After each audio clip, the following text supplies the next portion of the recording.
hoy mis versos con la mejor melodía. Hoy quiero con alegría hablarte de mi pasión, esta bonita canción que en ella encierra un poema, pues te dirá que eres bella, la más divina creación. Te quiero como a ninguna, como nunca en la vida.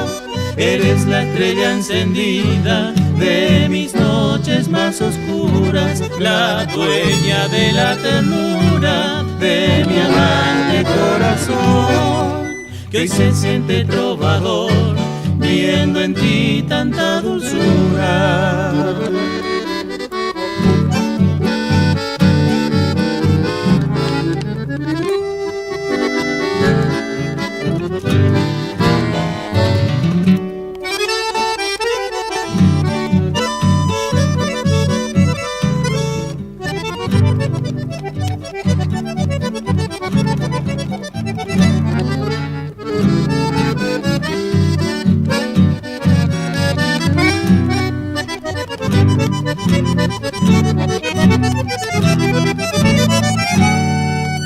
Aquí te estoy ofreciendo toda mi vida, mis sueños, porque quiero ser tu dueño. Imploro tu compasión, quisiera darte mi amor, el que nunca tendrá olvido.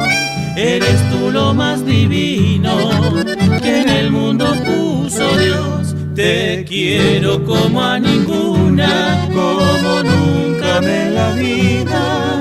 Eres la estrella encendida de mis noches más oscuras, la dueña de la ternura de mi amante corazón, que se siente trovador viendo en ti tanta dulzura.